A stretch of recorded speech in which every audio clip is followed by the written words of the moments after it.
আজি মই অসম চৰকাৰৰ সন্মুখত প্ৰশ্ন উত্থাপন কৰি অসমৰ গৃহ বিভাগক একদম নাঙঠ কৰি দিলোঁ আৰু লগতে পীযুষ হাজৰিকা ডাঙৰীয়াৰ মুখ মই সম্পূৰ্ণৰূপে আজি বন্ধ কৰি দিলোঁ।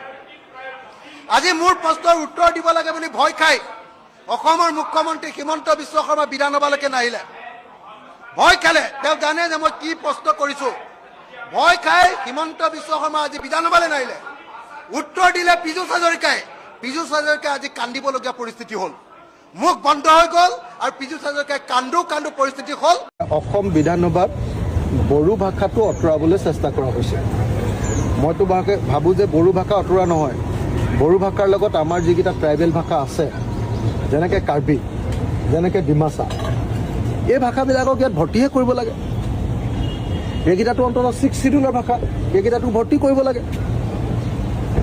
তাত আমাৰ এটা খিলঞ্জীয়া ভাষা, জনজাতিৰ ভাষা উঠাই ল'বলৈ লোৱা সিদ্ধান্তটো আমাৰ বিজেপি চৰকাৰখন, আৰু বিজেপি চৰকাৰ মানে অল পাৰ্টি সিদ্ধান্তটো লৈছে দেই, মনত ৰাখিব আকৌ।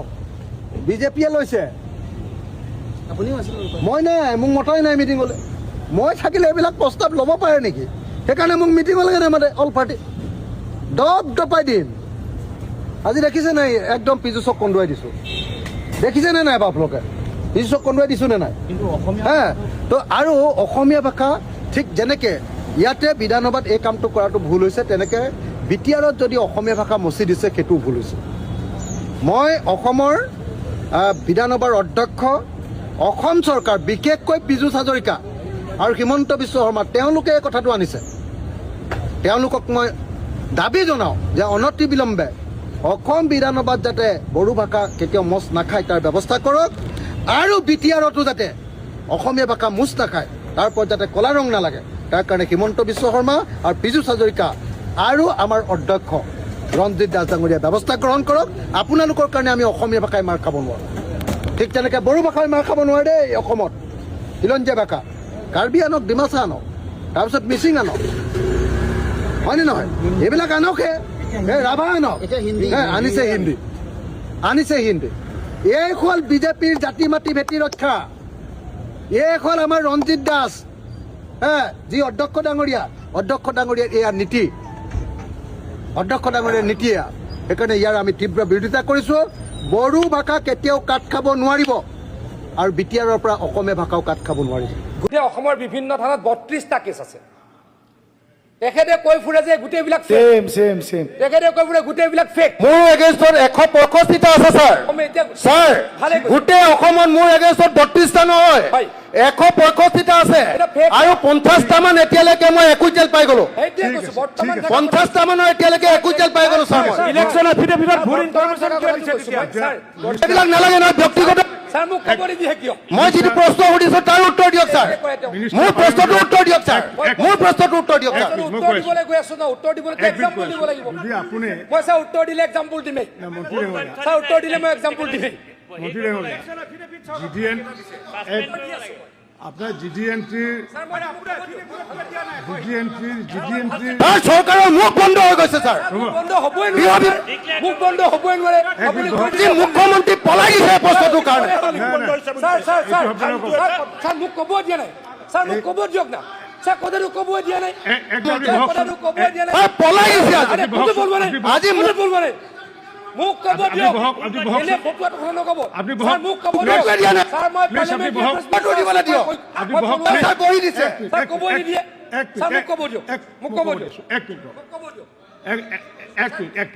ছাৰ কগনিজেবল মই নন এক মিনিট বুজাম এক ছাৰ। মিনিট এক মিনিট আমাৰ এক মিনিট বহক বহক মোক ডাঙৰীয়া ৰিপ্লাই দিব দিয়ক, ভালকে ক'ব। ছাৰ মই ৰিপ্লাইটো ভালকে দিয়াই নাই, মোক ৰিপ্লাই দিব লাগিব। এক মিনিট মোক এটা কথা ক'ব দিয়ক। এক মিনিট ডেকা মানৱ ডেকা, এক মিনিট। আমাৰ প্ৰচিডিঙৰ পৰা তেখেতে কৈছে মুখ্যমন্ত্ৰী ডাঙৰীয়া পলাই গৈছে। এই কথাটো আমি উদ্ধাৰ কৰিছোঁ, এক্সপ্লেইন কৰিছোঁ। কাৰণ কিয় ঠিক মোক ক'ব দিয়ক। মই কৈ আছোঁ ন, সেইটো মই কৈ আছোঁ সেইটো। আপুনি প্ৰশ্নটো উত্তৰ দিবলৈ কওক ছাৰ। উত্তৰটো নিদিয়ে কিয় ছাৰ? অখিল গগৈ এই শব্দটো অখিল গগৈ আঙুলি টোৱাই কথা নক'ব। এক মিনিট মিনিষ্টাৰ, এক মিনিট এফিডেভিটত কিমান কেছ আছে? মিনিষ্টাৰ, এক মিনিট ছাৰ মোক ক'ব দিয়ক, মই দিয়াই নাই উত্তৰ। দিম উত্তৰ দিম। স্যাৰ, মই মোক এই উত্তৰটো শব্দ দিব দিয়ক। এক মিনিট এই শব্দটো আমি এক্সপ্লেইন কৰিছোঁ আৰু মুখ্যমন্ত্ৰী ডাঙৰীয়া বিভিন্ন সময়ত বিভিন্ন দায়িত্ব পাৰ্লিয়ামেণ্টাৰী এফেয়াৰ্ছত দি যাব পাৰে তো তেখেতক দায়িত্ব দিছে এটা ৰিপ্লাই দিয়ক স্যাৰ মই মোক অকণমান ক'ব দিব লাগিব। ৰিপ্লাই স্যাৰ BNSত কি হ'ল স্যাৰ BNSত কোৱা হ'ল যে বহু কেছ স্যাৰ ফেক কেছ বুলি কয় বহু ব্যক্তিয়ে এজন মানুহক অন্যায় কৰিবলৈ মিছাকৈ কেছ দিয়ে গতিকে BNSত অধ্যক্ষ ডাঙৰীয়াক কি কোৱা হ'ল যে যদি কিবা কেছ থানাৰ OCয়ে ভাবে যে এই কেছটো কগনিজেবল নহয় নন কগনিজেবল মই সুধি আছো GD&T সংখ্যা কিমান ৰিপ্লাই দিয়ক না স্যাৰ GD&T সংখ্যাটো সুধিছো না, স্যাৰ না, ক'ব দিয়ক। ঠিক আপুনি পিছত সুধিব না। GD&T নাম্বাৰৰ কথা মই কম সোধাই নাই ক'বলৈতো দিব লাগিব। স্যাৰ GD&Tটো মই বুজাই আছো তেখেতক তেখেতে স্যাৰ, মই যেতিয়া বুজাই কোৱা আছো। শেষ হ'ব মই ক'বই satisfied নিদিয়ে হয় নে নহয় মই উত্তৰটো। জনাম নহয় আপোনাক স্যাৰ উত্তৰটো ক'ব নিদিয়ে মহাপুৰুষে চব জানে। ফাদিল হ'ব স্যাৰ আজি কওক। স্যাৰ মই ডাঙৰ কথা ফাদিল কৰি আছো স্যাৰ স্যাৰ এফিডেভিটত তেওঁ ভুলকৈ কৈছে তাতে এইমাত্ৰ ক'লে তেখেতৰ 65টা 150 কেছ আছে স্যাৰ ইলেকশ্যন এফিডেভিটত তেওঁ দি দিছে মাত্ৰ 23টা কেছ সেইটোৱে কৈছো সেইটোৱে ডাঙৰ ফাদিল হ'ব স্যাৰ তদন্ত হ'ব লাগে মহোদয় তেওঁ সদস্যতা বাতিল হ'ব লাগে অধ্যক্ষ মহোদয় According to government data, he has 32 cases and he has given in the affidavit that he has only 23 cases. Sir, 10টা কেছ ভুলকৈ দিছে স্যাৰ স্যাৰ এফিডেভিটখন আমি কেছ কোৰ্টত যাম স্যাৰ স্যাৰ 10টা কেছ তেওঁ ভুলকৈ দিছে ডাঙৰ ঘটনা স্যাৰ স্যাৰ এতিয়া মই উত্তৰ দিম স্যাৰ GD&T মানে কি স্যাৰ GD&T মানে কি স্যাৰ স্যাৰ GD&T মানে কৈ আছো sir please GD&T sir Please sit down. Sir ক'বই নিদিয়ে প্লিজ স্যাৰ GD&T মানে কি জেনেৰেল এণ্ট্ৰি স্যাৰ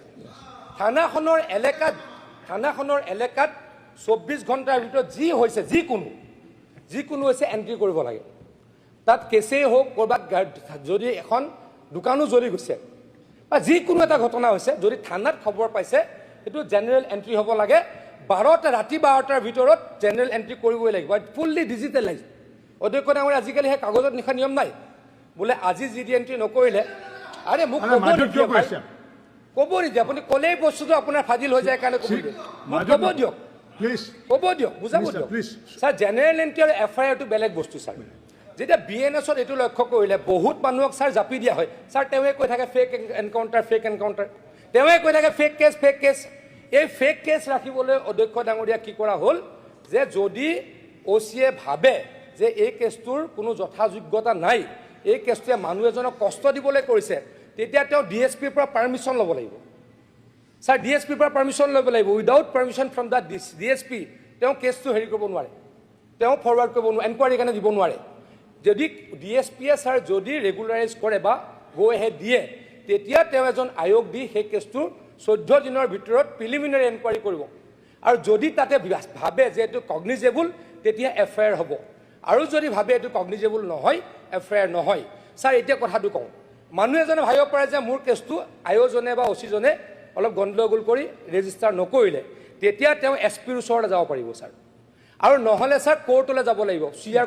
কোৰ্টটো পাৰিব স্যাৰ যিজন মানুহে ভাবে যে মোক বঞ্চিত কৰা হৈছে মোক কষ্ট দিয়া হৈছে মোৰ কেছটো ৰেজিষ্টাৰ নকৰি তেওঁ যাব পাৰিব SP লৈ তাৰলৈকে তেওঁ যাব পাৰিব কোৰ্টলৈকে স্যাৰ এইখিনি আছেই কিন্তু স্যাৰ মই আকৌ কৈছোঁ যে এই অখিল গগৈ ডাঙৰীয়াই কয় তেওঁৰ বিৰুদ্ধে এসোপা কেছ চব ফেক কেছ তেওঁ সদায় কয় চুৰ মাৰিলেও ডকাইত মাৰিলেও কয় বোলে ফেক এনকাউণ্টাৰ এইখিনি প্ৰতিৰোধ কৰিবলৈ অধ্যক্ষ ডাঙৰীয়া এই FIRটোক 14 দিনৰ কাৰণে প্ৰিলিমিনাৰী এনকুৱাৰী কৰাৰ ব্যৱস্থা কৰা হৈছে আকৌ কৈছোঁ অধ্যক্ষ ডাঙৰীয়া GD&Tটো হৈছে জেনেৰেল ডায়েৰী এণ্ট্ৰি এইটো থানাটোৰ ভিতৰত থানাৰ এলেকাত যি হয় যিকোনো ঘটনা কেছ দিলেও স্যাৰ এখেতক LP স্কুলত পঢ়ুৱাবলৈ পঠিয়াই দিয়ক স্যাৰ কৰিব লাগে অধ্যক্ষ ডাঙৰীয়া স্যাৰ এখেতক LP স্কুলত আমাক যিটো সুধিছো সেইটো উত্তৰ দিয়ক স্যাৰ দিছোঁ আপোনাক এখেতক LP স্কুললৈ পঠিয়াই দিয়ক স্যাৰ আপুনি আৰে বহক কথা ক'বলৈ আহিছে আপুনি।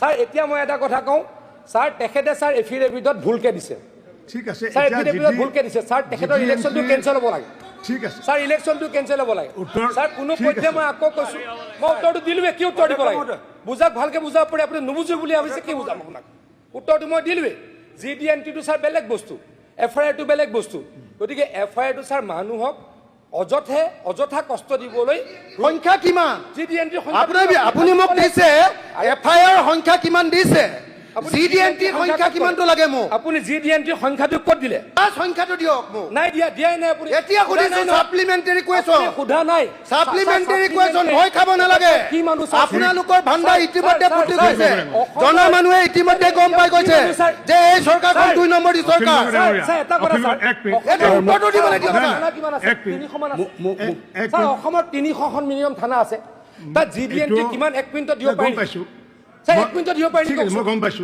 কি বুজি পাই স্যাৰ ঠিক আছে স্যাৰ 1 মিনিটত মই ক'ব পাৰিম উত্তৰটো আপুনি কক আনি GDNT-টো 1 মিনিট মন্ত্ৰী ডাঙৰ GDNT-টো আপুনি সাপ্লিমেণ্টাৰী সোধাৰ লগে লগে তেখেতে কেনে ক'ব পাৰিব যে GDNT কথাটো তেখেতে আপুনি সাপ্লিমেণ্টাৰী সোধাৰ লগে লগে কেনেকৈ ক'ব পাৰিব স্যাৰ কুৱেশ্যনটো চাই লওক 2 নম্বৰটো স্যাৰ মই গাই দিওঁ 2 নম্বৰটোত মই লিখিছোঁ যে চলিত 2026 চনত চৰকাৰে অসমত অপৰাধৰ সংখ্যা 28% হ্ৰাস পাইছে বুলি যি দাবী কৰিছে সেই পৰিসংখ্যা প্ৰস্তুত কৰোঁতে কেৱল নিয়মীয়া এজাহাৰ FIR সমূহকে গণনা কৰা হৈছে নে থানাসমূহৰ পঞ্জীয়ন হোৱা প্ৰতিটো GDNT আৰু NC গোচৰ সংখ্যাকো ইয়াত অন্তৰ্ভুক্ত কৰা হৈছে নাম্বাৰটো ক'ত বিচাৰিলে স্যাৰ কক আপুনি LP স্কুলৰ পৰা আকৌ পঢ়কে আপুনি LP স্কুলৰ পৰা আকৌ পঢ়কে আপুনি হিমাংকন যদি বুদ্ধি নাই মন্ত্ৰী কিয় কৈছে স্যাৰ মই 4বাৰ কাৰণে আপোনাৰ এইখন যদি মন বুদ্ধি নাই কিয় মন্ত্ৰী কৈছে স্যাৰ মোক আপুনি স্যাৰ প্ৰশ্নটো কি সুধিলে বুজি নাপায় স্যাৰ আণ্ডাৰষ্টেণ্ডিং নাই স্যাৰ বুজি নাপায় স্যাৰ বুজি নাই পোৱা মই সুধিছো GDNT আৰু NC দুইটা সুধিছো স্যাৰ লগতে FIR সুধিছো স্যাৰ এতিয়া মোক সংখ্যাটো লাগা স্যাৰ দিয়ক স্যাৰ সংখ্যাটো দিয়ক স্যাৰ আপুনি বহক স্যাৰ মোৰ সেকেন্ড সাপ্লিমেণ্টাৰী আছে প্ৰথমটোকে উত্তৰটো দিলক স্যাৰ স্যাৰ প্ৰথমটো দিলক স্যাৰ আপুনি GDNT-ৰ কথা কৈছে GDNT-ৰ সংখ্যাটো এতিয়া দিব পৰা নাই কাৰণ এইটো ইমান খুদাই নাই তেওঁ ক'ব দিম স্যাৰ স্যাৰ খুদাই নাই মই ক'ব এইটো দিবলৈ কওক স্যাৰ স্যাৰ খুদাই নাই মই ক'ব দিম আপুনি বেলেগ ডিভাইচত দিবলৈ কওক স্যাৰ খুদাই নাই মই ক'ব দিম বেলেগ ডিভাইচত আপোনাৰ ডিসক্ৰিমিনেটৰী পাৱাৰ আছে স্যাৰ এইটো পৰৱৰ্তী সময়ত আপোনাৰ ডিসক্ৰিপশন আছে এইটো সুধি মই ক'লো পৰৱৰ্তী সময়ত আপোনাক GDNT নম্বৰটো সদনৰ মধ্যে দাখিল কৰা হ'ব।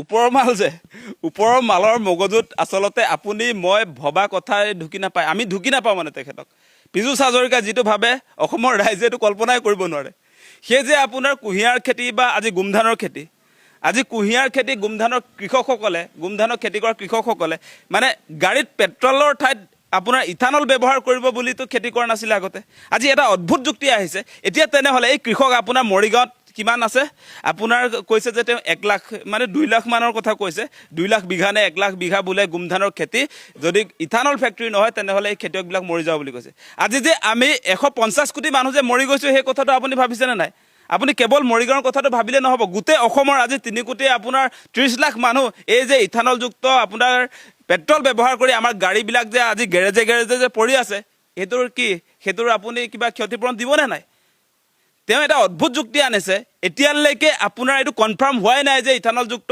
যিবিলাক পেট্ৰল সেই পেট্ৰল চলাব পাৰিবনে নাই এক্সপেৰিমেণ্ট চলি আছে বুলি সুপ্ৰিম কোৰ্টত কৈছে ভাৰত চৰকাৰৰ তৰফৰ পৰা পেট্ৰলিয়াম ডিপাৰ্টমেণ্টৰ তৰফৰ পৰা আৰু তেওঁ একদম ওপৰত গৈ কি ক'লে যে বোলে ইথানলযুক্ত পেট্ৰল ব্যৱহাৰ কৰিব লাগে বুলি কৈছে তেওঁ মানে একদম মানে সৰ্বজান্তা তেওঁ এই এক্সপেৰিমেণ্ট চলি থকা অৱস্থাতে তেওঁ মানে গোটেই ৰেগুলাৰাইজ কৰি দিছে মানে এইটো কিনিব লাগে বুলি কৈছে এইটো বোলে তেওঁহে জানে বাকীবিলাকে বোলে এনে আপত্তি কৰি আছে বুলি কৈছে ওপৰৰ মাল আপুনি ওপৰৰ মাল হৈ থাকক আমি ৰাইজৰ দলৰ 2জন বিধায়ক অখিল গগৈ আৰু মেহবুব মুক্তাৰে আজি এটা সভা স্থগিত প্ৰস্তাৱ উত্থাপন কৰিছোঁ মই সেই প্ৰস্তাৱৰ প্ৰয়োজনীয়তা কিয় আন সকলো বিষয় বাদ দি এই প্ৰস্তাৱ ইয়াত আলোচনা হ'ব লাগে সেই সম্পৰ্কে মই প্ৰথমতে ক'ব খুজিছোঁ প্ৰথম কথা হ'ল যে মই যিটো কথা কৈছোঁ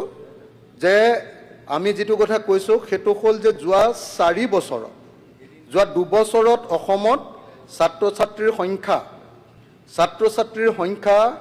2,12,768জন চৰকাৰী স্কুলত কমি গ'ল কিন্তু যোৱা 4 বছৰত 2021-22ৰ পৰা অৰ্থাৎ এই নতুন চৰকাৰখন হিমন্ত বিশ্ব শৰ্মাৰ আগৰ চৰকাৰখন থকাৰ পৰা মাত্ৰ 4 বছৰত অসমৰ চৰকাৰী স্কুল আৰু চৰকাৰী সাহায্যপ্ৰাপ্ত স্কুলত 25,67,793জন ছাত্ৰ ছাত্ৰীৰ সংখ্যা কমি গ'ল।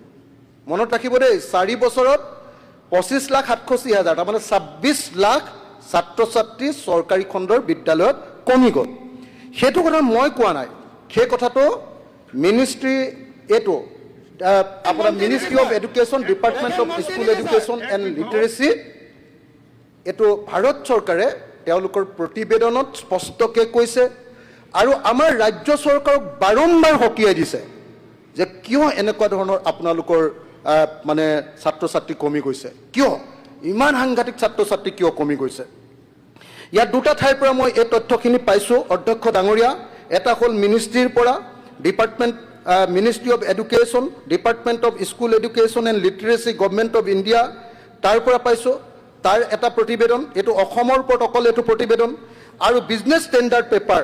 আৰু আমি দেখিছোঁ যে ইতিমধ্যে ইয়াৰ আগতে এই মিনিষ্ট্ৰীয়ে এনেকৈ কৰাৰ আগতে কি কৰিছিলে, আগতে এনেকুৱা ছাত্ৰ ছাত্ৰীৰ সংখ্যা ৰখা যিটো আছিলে ইউডাইছৰ তথ্যৰ ভিত্তিত আমি পাইছোঁ যে 26 লাখ ছাত্ৰ ছাত্ৰী বিজেপি চৰকাৰৰ দিনত চৰকাৰী খণ্ডৰ স্কুলৰ পৰা সংখ্যা কমি গৈছে, চৰকাৰী খণ্ডৰ স্কুলৰ পৰা।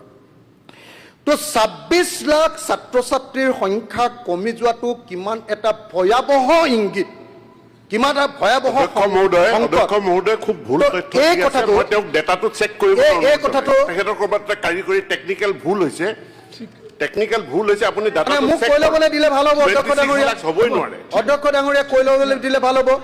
মই তথ্য লৈছোঁ ক'ৰ পৰা কৈ দিছোঁ আপোনাক, 2024-25 তথ্য ক'ব নালাগে, নালাগেতো। তথ্য ক'ব অঁ, নালাগে। মই তথ্যকেইটা লৈছোঁ। এটা হ'ল মই ক'লোৱে যে ভাৰত চৰকাৰৰ তথ্য, আনটো হ'ল ইউডাইছৰ তথ্য আৰু এটা হ'ল SDMISৰ তথ্য। আৰু নিজে আমাৰ মন্ত্ৰী ডাঙৰীয়াই বিজনেছ ষ্টেণ্ডাৰ্ড আৰু টাইমছ অফ ইণ্ডিয়াত নিজে এইটোৰ ওপৰত সাক্ষাৎকাৰো দিছে। অসমৰ বিভিন্ন থানাত 32টা কেছ আছে। গতিকে এইটো মই ক্লিয়াৰলি আপোনালোকক কৈ ল'লোঁ। এতিয়া মোৰ প্ৰস্তাৱটো আছিলে যে ভাৰতৰ শিক্ষা মন্ত্ৰালয়ৰ প্ৰতিবেদন অনুসৰি অসমৰ ৰাজহুৱা খণ্ডৰ শিক্ষানুষ্ঠানত উদ্বেগজনকভাৱে ছাত্ৰ ছাত্ৰীৰ সংখ্যা হ্ৰাস পাইছে। তথ্য অনুসৰি এবছৰতে অসমত চৰকাৰী আৰু চৰকাৰী সাহায্যপ্ৰাপ্ত বিদ্যালয়ত 2,12,768 জন ছাত্ৰ ছাত্ৰীৰ সংখ্যা হ্ৰাস পাইছে। এয়া কোনো বেচৰকাৰী তথ্য নহয়, ভাৰত চৰকাৰৰ শিক্ষা মন্ত্ৰালয়ৰ প্ৰকল্প অনুমোদন বোৰ্ড PABৰ বৈঠকত উন্মোচিত হোৱা তথ্য। PABৰ প্ৰতিবেদনত উল্লেখ কৰা অনুসৰি 2023-24 বৰ্ষত অসমৰ চৰকাৰী আৰু চৰকাৰী সাহায্যপ্ৰাপ্ত বিদ্যালয়ত ছাত্ৰ ছাত্ৰীৰ নামভৰ্তি আছিল 51,89,931 গৰাকী। কিন্তু দুৰ্ভাগ্যজনকভাৱে তাৰ পিছৰ বছৰ অৰ্থাৎ 2024-25 বৰ্ষত অসমৰ চৰকাৰী আৰু চৰকাৰী সাহায্যপ্ৰাপ্ত বিদ্যালয়ত নামভৰ্তিৰ ছাত্ৰ ছাত্ৰীৰ সংখ্যা হ'লগৈ 49,77,163 জন। তাৰ অৰ্থটো হ'ল মাত্ৰ এটা বছৰত অসম চৰকাৰ আৰু চৰকাৰী সাহায্যপ্ৰাপ্ত বিদ্যালয়ৰ ছাত্ৰ ছাত্ৰীৰ সংখ্যা হ্ৰাস পায় 2,12,768 জন। এনেকৈ হঠাতে ইমান সংখ্যক ছাত্ৰ ছাত্ৰীৰ চৰকাৰৰ বিদ্যালয়ৰ পৰা কমি যোৱাত ভাৰত চৰকাৰৰ শিক্ষা মন্ত্ৰালয়ৰ প্ৰকল্প বোৰ্ডে গভীৰ উদ্বেগ প্ৰকাশ কৰিছে। কেৱল সেয়াই নহয়, এই উদ্বেগজনক তথ্যসমূহ বিদ্যালয় ভিত্তিক ছাত্ৰ ছাত্ৰীৰ হ্ৰাসৰ তথ্যসমূহ অসম চৰকাৰৰ শিক্ষা বিভাগক বিশ্লেষণ কৰিবলৈ নিৰ্দেশ প্ৰদান কৰিছে। ভাৰত চৰকাৰৰ শিক্ষা মন্ত্ৰালয়ৰ প্ৰকল্প অনুমোদন বোৰ্ডে আন কিছুমান উদ্বেগজনক তথ্যও প্ৰকাশ কৰিছে। সেই তথ্য অনুসৰি অসমত এতিয়াও চৰকাৰী বিদ্যালয়ত এজনীয়া শিক্ষকৰ বিদ্যালয়ৰ সংখ্যা ক্ৰমাগতভাৱে বৃদ্ধিয়ে গৈছে, কমি যোৱা নাই। 23-24 বৰ্ষত 2,448খন প্ৰাথমিক বিদ্যালয়ত এজনীয়া শিক্ষক আছিল। ইয়াৰ বিপৰীতে 2024-25 বৰ্ষত সেই সংখ্যা বৃদ্ধি পাই 2,691খন প্ৰাথমিক বিদ্যালয় হ'লগৈ। উচ্চ প্ৰাথমিক বিদ্যালয়ত একে সময়তে 14খন এজনীয়া শিক্ষক, উচ্চ প্ৰাথমিক তাতো অকল এজন শিক্ষক, আৰু সেইখন গৈ 14খনৰ ঠাইত 23খন হ'লগৈ। এনে উদ্বেগজনক আৰু ৰাজহুৱা শিক্ষা খণ্ডৰ বাবে ভয়াৱহ তথ্য প্ৰকাশ কৰি ভাৰত চৰকাৰৰ শিক্ষা মন্ত্ৰালয়ৰ প্ৰকল্প অনুমোদন বোৰ্ডে উদ্বিগ্নতা প্ৰকাশ কৰিছে আৰু সংশোধনীমূলক ব্যৱস্থা গ্ৰহণ কৰিবলৈ ৰাজ্য চৰকাৰক নিৰ্দেশ দিছে। কেৱল সেয়াই নহয়, দিনে দিনে অসমত চৰকাৰী বিদ্যালয়ৰ সংখ্যা হ্ৰাস পাই যাবলৈ ধৰিছে। বন্ধ হৈছে হাজাৰ হাজাৰ চৰকাৰী স্কুল। এফালে অসম চৰকাৰে শিক্ষা খণ্ডৰ উন্নয়নৰ ঢাকঢোল বজাইছে, গুণোৎসৱ পাতিছে, ছাত্ৰ ছাত্ৰীক বিভিন্ন আঁচনি দিছে, আনফালে অসমৰ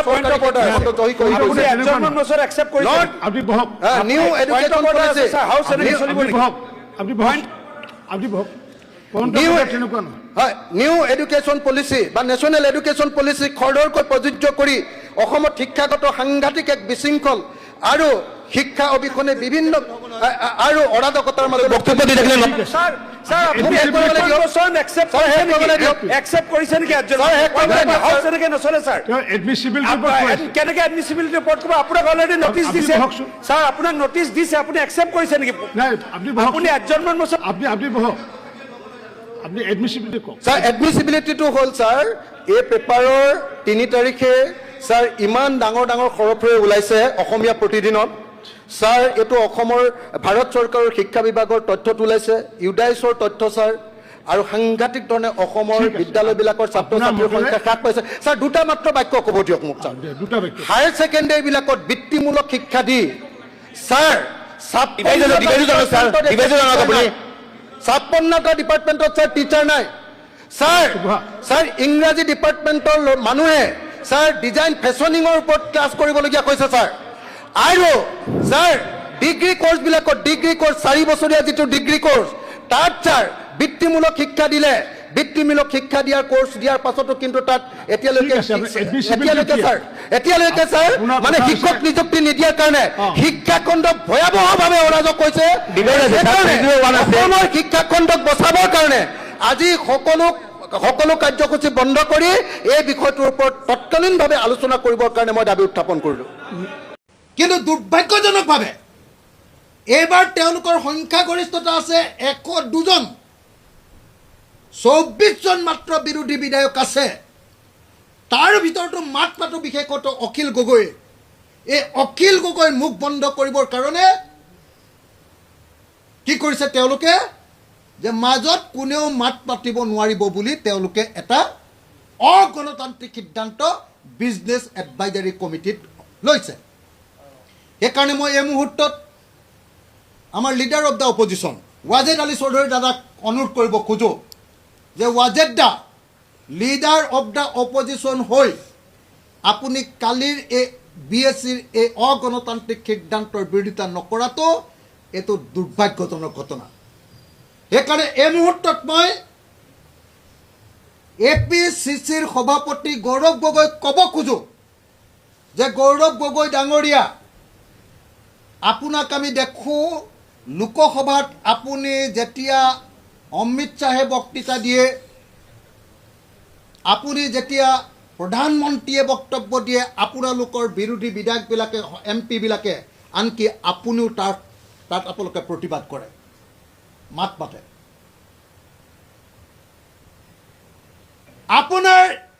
আপোনাৰ কংগ্ৰেছ দলে, আপোনাৰ বিধায়কসকলে যিকেইজনে কালি উপস্থিত আছিলে, আপোনাৰ বিধায়কসকলে কালি সিদ্ধান্ত লৈছে যে মুখ্যমন্ত্ৰীৰ কথাৰ মাজত আৰু মন্ত্ৰীৰ কথাৰ মাজত বক্তব্য কোনো বিধায়কে দাঙি ধৰিব নোৱাৰিব।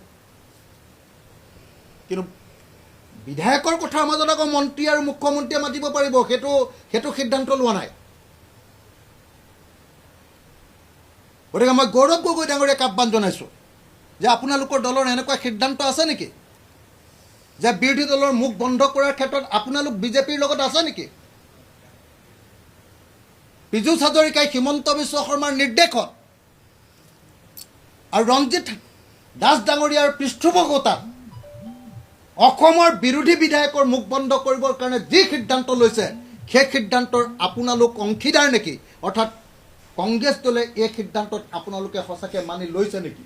যদি নাই লোৱা মই APCCৰ সভাপতি গৌৰৱ গগৈ ডাঙৰীয়াক ৰাজহুৱাকৈ সংবাদমেলৰ জৰিয়তে আহ্বান জনাইছোঁ যে কালি আপোনালোকৰ 3-4জন বিধায়কে পীযুষ হাজৰিকাৰ কথাত হয়ভৰ দি BSCত মন্ত্ৰী আৰু মুখ্যমন্ত্ৰীৰ কথাৰ মাজত কোনেও মাতিব নোৱাৰিব বুলি, আৰু তাৰ কাৰণে কোনোবাই মাতিলে এক্সপেল কৰা হ'ব বুলি যি সিদ্ধান্ত দি থৈ আহিছে, এইটো কংগ্ৰেছ দল আৰু বিজেপি দলৰ লগতে একেই সিদ্ধান্ত নেকি? এইটো গৌৰৱ গগৈ আমাক জনাব লাগে।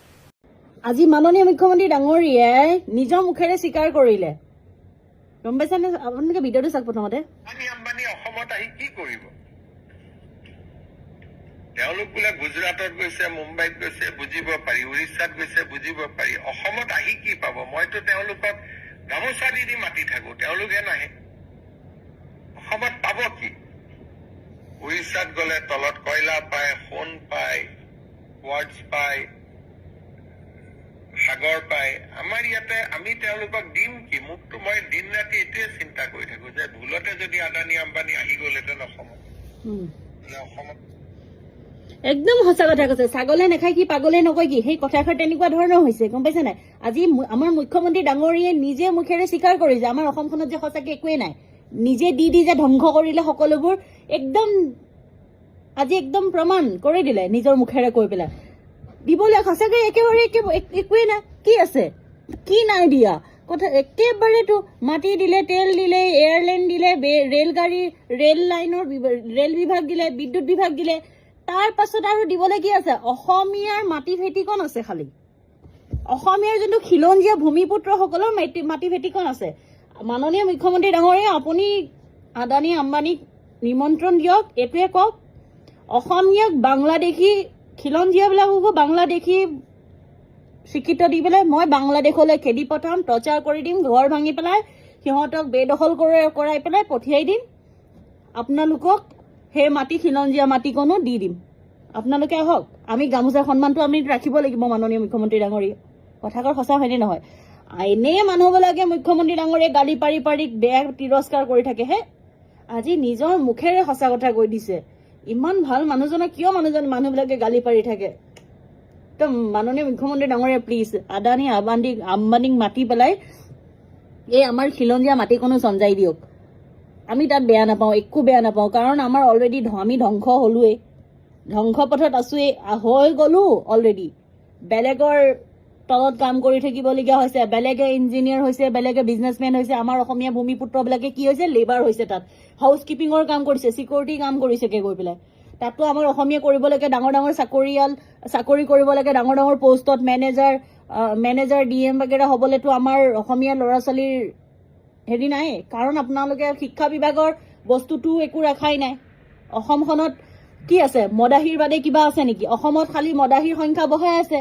শিক্ষা বিভাগটো আপোনালোকেতো ইমান ভালকে চোৱাই নাই গম পাইছা নাই মদাহীয়ে মদ নাখায়ো কি কৰিব কাম বন নাই তাত আমাৰ অসমখনত চুৰ ডকাইত নাবাঢ়িও কি কৰিব কাম বন নাই বেচেৰাৰ টেনশ্যন দিনৰ দিনটোত সেই ঘৰৰ টেনশ্যন খোপা লৈ ৰাতি মদ অকণ চুৰ ডকাইত কৰি হ'লেও মদ অকণ খাই পেলাই শুই থাকে বেচেৰাবিলাকে তাকে নকৰি কি কৰিব চুৰ ডকাইতৰ সংখ্যাও বাঢ়িব ন সংখ্যা একেবাৰে বাঢ়ি গৈছে তাততো একো ক'বলগীয়া নাই কাৰণ ৱাইন শ্বপত য'ত শিক্ষা বিভাগ বন্ধ হৈ পেলাই য'ত স্কুল বন্ধ হৈ পেলাই কোচিং চেণ্টাৰ বন্ধ হৈ পেলাই মদৰ জেগা বন্ধ দি ৱাইন শ্বপ খুলিব তাত উন্নতি বোলা বস্তুটো ক'ত হ'ব আমাৰ খিলঞ্জীয়াৰ উন্নতি ক'ত হ'ব বাহিৰৰ বহিৰাগতৰহে উন্নতি হ'ব সেইটোতো জানেই আমাৰ অসমীয়াৰ কেইখন দোকান আছে কেইটা বিল্ডিং আছে চবতো বহিৰাগতৰ মানুহৰে আছে একো নাই বাছ আপুনি আদানী আম্বানীক মাতক নিমন্ত্ৰণ দিয়ক গামোচাৰ সন্মানটো ৰাখি দিয়ক খিলঞ্জীয়াবিলাকৰ যি মাটি ভেটিকণ আছে সেইকণো দি পেলাই আজৰি কৰি দিয়ক বাছ ইমানেই আৰু পাৰিলে আপোনাৰ নামতো আৰু আপোনাৰ ৱাইফৰ নামতো ৰিণিকী ভূঞা ডাঙৰীয়ানীৰ নামতো আৰু আপোনাৰ ল'ৰা ছোৱালীৰ নামতো কেইটামান কৰি ল'ব